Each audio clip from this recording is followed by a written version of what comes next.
राजकारण म्हणजे use and through असल्याचं केंद्रीय मंत्री नितीन गडकरी यांनी पुण्यातील मराठा सेवा संघाच्या कार्यक्रमादरम्यान म्हटलंय। देशात विचार भिन्नता ही समस्या नसून विचार शून्यता ही समस्या असल्याचंही गडकरींनी म्हटलंय। तसंच शिवाजी महाराज जगातील खरे सेक्युलर असल्याचंही गडकरी म्हणाले। मवियाकडून 8 मतदारसंघातील निवडणुकीला आव्हान देण्यात आलंय। मुंबई उच्च न्यायालयाच्या नागपूर खंडपीठात याचिका दाखल करण्यात आली आहे। मवियाच्या पराभूत उमेदवारांकडून एकत्र याचिका दाखल करण्यात आली। यामध्ये मुख्यमंत्री फडणवीसांच्या मतदारसंघाचाही समावेश आहे। मवियाच्या निवडणूक याचिकेवर मंत्री चंद्रशेखर बावनकुळे यांनी प्रतिक्रिया दिली आहे। पराभवाच्या मानसिकतेतून काँग्रेस बाहेर पडलेली नाही अशी टीका बावनकुळेंनी केली। तर कोर्टात जाण्याचा त्यांना अधिकार असल्याचंही ते म्हणाले। विरोधकांना चेकमेट करण्याआधी आपल्या घरातील गारुडी, साप आणि विंचू यांना बाहेर काढावं लागेल असा सूचक इशारा काँग्रेसचे आमदार कैलास गोरंट्याल यांनी स्वपक्षात गद्दारी करणाऱ्यांना दिलाय। विकास कामं करणारे लोकप्रतिनिधी निवडणुकीत पराभूत होतात, त्यामुळे विचार करूनच कामं करा असा सल्लाही गोरंट्याल यांनी दिलाय। मुख्यमंत्री झाल्यापासून देवेंद्र फडणवीस ऍक्शन मोडमध्ये आहेत। चांगल्या कामाचं कौतुक करणं हे महाराष्ट्राचे संस्कार आहेत अशी प्रतिक्रिया मंत्री बावनकुळेंनी दिली आहे। विरोधकांनी फडणवीसांच्या कामाचं कौतुक केल्याप्रकरणी ते बोलत होते। लाडकी बहीण योजनेवरून बच्चू कडू यांनी महायुती सरकारवर निशाणा साधलाय। सरकारकडे लाडकी बहिणींना देण्यास पैसे आहेत, मात्र दिव्यांगांना देण्यात पैसे नाहीत अशी टीका कडू यांनी सरकारवर केली आहे। महावितरणच्या वतीनं जळगावमध्ये देण्यात आलेल्या वीज बिलांवर मुख्यमंत्री म्हणून चक्क उद्धव ठाकरे यांचा फोटो छापण्यात आलाय। शहरात अशी तब्बल 4000 वीज बिलं छापण्यात आली आहेत। या प्रकरणी चौकशी सुरू झाली असून ठेकेदाराला महावितरणच्या अभियंत्याकडून नोटीसही बजावण्यात आली आहे। उपमुख्यमंत्री अजित पवारांनी बारामतीमध्ये प्रशासकीय भवनाची पाहणी केली आहे। प्रशासकीय भवनाच्या नूतनीकरणाचं काम सुरू आहे। या कामाची पाहणी करत त्यांनी आढावा घेतलाय। सरपंच संतोष देशमुख हत्येप्रकरणी आरोपींना 14 दिवसांची पोलीस कोठडी सुनावण्यात आली आहे। तिन्ही आरोपींना केज न्यायालयानं 18 जानेवारीपर्यंत पोलीस कोठडी सुनावली आहे। सुदर्शन भुले, सुधीर सांगळे आणि सिद्धार्थ सोनावणेला पोलीस कोठडी सुनावण्यात आली आहे। संतोष देशमुख हत्येचा आम्ही निषेध करतो। या हत्या प्रकरणातील एकाही आरोपीला सोडणार नसल्याचं उपमुख्यमंत्री एकनाथ शिंदेंनी म्हटलंय। आरोपींना कठोर शिक्षा झालीच पाहिजे हीच सरकारची भूमिका असल्याचंही शिंदे म्हणाले। बीडच्या मस्साजोगचे सरपंच संतोष देशमुख हत्या प्रकरणात अटकेत असलेल्या आरोपींची ऑन कॅमेरा चौकशी करावी, तसंच आरोपींना ठेवलेल्या पोलीस ठाण्यात सीसीटीव्ही बसवण्यात यावीत अशी मागणी सामाजिक कार्यकर्त्या अंजली दमानिया यांनी केली। बीड हत्याकांड प्रकरणी 6 जानेवारीला सर्वपक्षीय शिष्टमंडळ राज्यपालांची भेट घेणार आहे। बीडमध्ये निर्माण झालेल्या कायदा सुव्यवस्था प्रकरणी राज्यपालांना पत्र दिलं जाणार आहे। बीडमधील संतोष देशमुख हत्या प्रकरणी माजी आमदार बच्चू कडू यांनी प्रतिक्रिया दिली आहे। पारदर्शक पद्धतीने तपास झाला पाहिजे, दोषींना शिक्षा झाली पाहिजे असं वक्तव्य कडू यांनी केलंय। आज तिन्ही रेल्वे मार्गावर मेगा ब्लॉक घेण्यात येणार आहे। पश्चिम रेल्वेवर मुंबई सेंट्रल ते चर्चगेट, मध्य रेल्वे मार्गावर माटुंगा ते मुलुंड, तर हार्बर रेल्वे मार्गावर पनवेल ते वाशी दरम्यान मेगा ब्लॉक असणार आहे। या ब्लॉक दरम्यान काही गाड्या रद्द करण्यात येणार आहेत। कामशेत तळेगाव दरम्यान आज रेल्वेचा विशेष पॉवर ब्लॉक असणार आहे। सकाळी 11 ते दुपारी 3:30 वाजेपर्यंत हा ब्लॉक असेल, त्यामुळे 6 एक्सप्रेस गाड्या उशिराने धावतील, तर 2 गाड्यांच्या वेळेत बदल केलाय, तर 5 लोकल रद्द करण्यात आल्या आहेत। पालकांच्या संमतीशिवाय आता लहान मुलांना सोशल मीडिया वापरता येणार नाहीये। 18 वर्षांखालील अल्पवयीन मुलांना सोशल मीडिया वापरण्यासाठी पालकांची संमती घेणं अनिवार्य असणार आहे। केंद्र सरकारच्या मसुद्यात याबाबतची तरतूद करण्यात आली आहे। मराठी पोरं आपल्याकडे कामाला सूट होत नाहीत असं सांगत मरीन लाईन्समध्ये ऑफिस असलेल्या अमराठी मालकानं मराठी तरुणाला नोकरी द्यायला नकार दिला। मराठी मुलं आपल्याला कामासाठी नकोत अशी मुजोरीची भाषा राधेश्याम ब्रदर्स कंपनीच्या मालकानं केली। या प्रकरणी शिवसेना उद्धव बाळासाहेब ठाकरे पक्षाचे विभाग प्रमुख संतोष शिंदे यांनी कंपनीत जाऊन मालकाला जाब विचारला।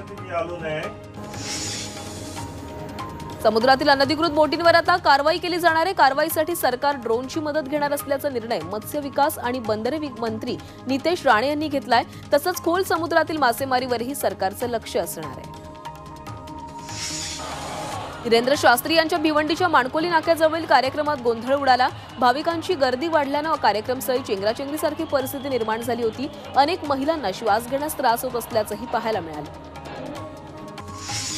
जळगाव जिल्हाधिकारी कार्यालयातील नियोजन भवनात दिशा समितीची बैठक पार पडली। या बैठकीमध्ये केंद्रीय राज्यमंत्री रक्षा खडसेंसह कॅबिनेट मंत्री संजय सावकारे उपस्थित होते। यावेळी महामार्गाच्या कामावरून संजय सावकारे यांनी अधिकाऱ्यांवर संताप व्यक्त केला।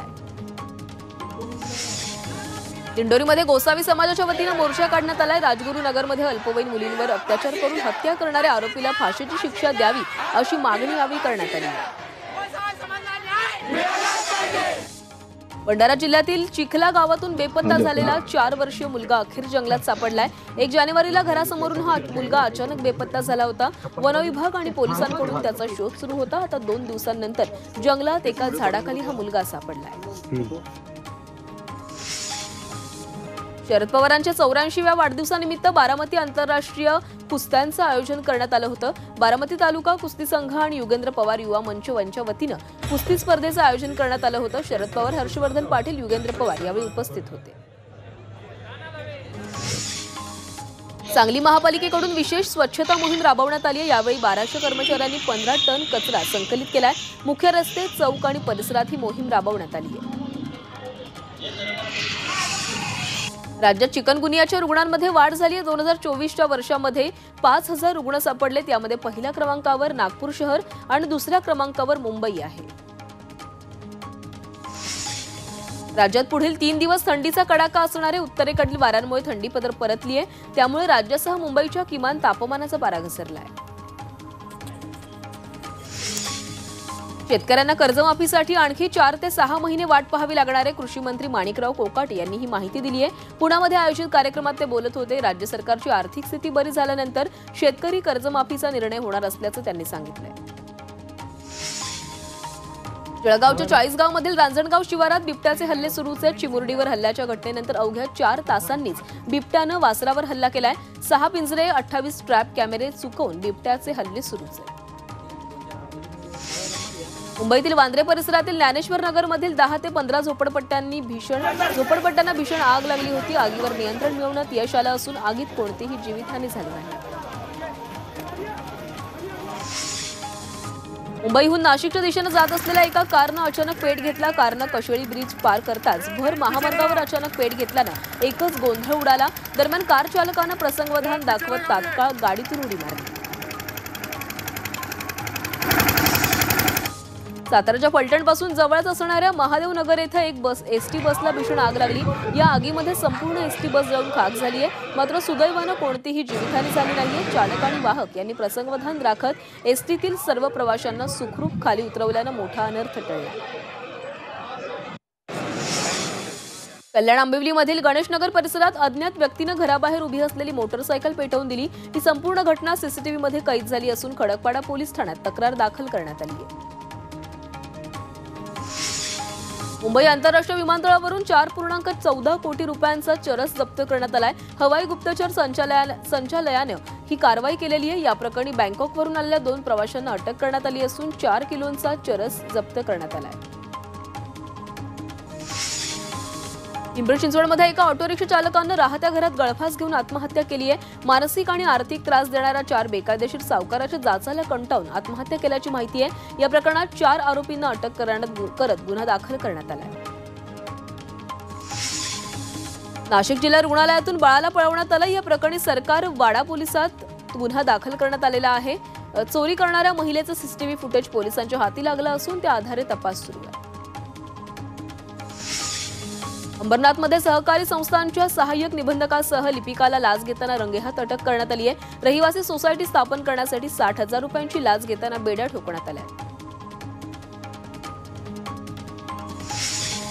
ठाणे महापालिकेच्या दिवा प्रभाग समितीचे सहाय्यक आयुक्त बालचंद्र घुगे यांना अनधिकृत फेरीवाल्यांकडून मारहाण करण्यात आली आहे। शिळ डायघर येथील अनधिकृत टपऱ्यांवर कारवाई करण्यासाठी गेलेल्या बालचंद्र घुगे यांना अनधिकृत टपरी धारकानं मारहाण केली। या प्रकरणी दोघांविरोधात गुन्हा दाखल करण्यात आला। सांगलीत चाकूचा धाक दाखवून चोरी करणाऱ्या एका महिलेसह 4घांच्या टोळीला अटक करण्यात आली। स्थानिक गुन्हे शाखेने या चोरट्यांवर कारवाई केली। यावेळी आरोपींकडून 5,15,000चा मुद्देमालही जप्त करण्यात आला। नाशिकच्या देवळामध्ये कांदा उत्पादक शेतकऱ्यांची फसवणूक करण्यात आली आहे। शेतकऱ्यांना कांदा राजस्थानमध्ये विक्रीसाठी पाठवला होता। मात्र व्यापाऱ्यांना विक्रीनंतर शेतकऱ्याला पैसे दिलेच नाहीत। त्यामुळे व्यापाऱ्यावर गुन्हा दाखल करण्यात आला आहे। विधानसभा निवडणुकीच्या पार्श्वभूमीवर केजरीवालांनी दिल्लीकरांसाठी मोठी घोषणा केली आहे. ज्यांना वाटतं त्यांचं वीज बिल आणि पाणी बिलामध्ये घोळ आहे त्यांनी ते भरू नये. आमचं सरकार आल्यास आम्ही ते माफ करू, अशी घोषणा केजरीवालांनी केली आहे. विधानसभा निवडणुकीच्या पार्श्वभूमीवर दिल्लीमधील राजकारण चांगलंच तापलंय. भाजपनं पोस्टर प्रदर्शित करत आम आदमी पक्षावर निशाणा साधलाय. जिथं आप सरकार आहे तिथं धोका आहे, अशी टीका भाजपनं केली आहे.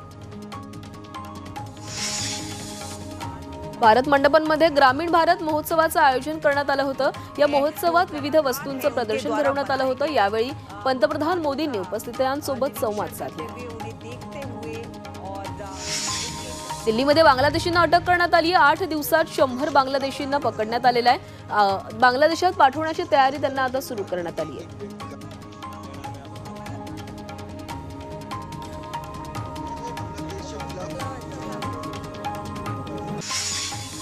मध्य प्रदेशच्या धारमध्ये सलग दुसऱ्या दिवशीही विषारी कचऱ्यावरून तणाव पाहायला मिळाला. कचरा जाळण्यासाठी आंदोलनकर्त्यांनी दगडफेक केली आहे. गाझियाबादमध्ये नाथपंथांच्या साधूंवर हल्ला करण्यात आलाय. सोनीपतहून महाकुंभला जात असताना हा हल्ला झाला. आरोपींनी त्यांच्या कानातल्या रिंगाही खेचल्यात. या प्रकरणी पोलिसांनी दोघांना अटक केली आहे. महाकुंभमध्ये दहशतवादी धोक्याच्या पार्श्वभूमीवर योगी सरकार सतर्क झालंय. मुख्यमंत्री योगी आदित्यनाथांच्या सूचनेनुसार डीजीपींनी प्रयागराजमधील सुरक्षा व्यवस्थेचा आढावा घेतलाय. तर पोलिसांचा चोख बंदोबस्तही तैनात ठेवण्यात आलाय. जम्मू काश्मीरच्या डोडामध्ये बर्फाची चादर पसरली. यावेळी रस्त्यांवर बर्फाचा थर साचल्यामुळे काही काळ वाहतूक विस्कळीत झाली होती. दरम्यान बर्फ हटवल्यानंतर महामार्ग पर्यटकांसाठी खुला झाला.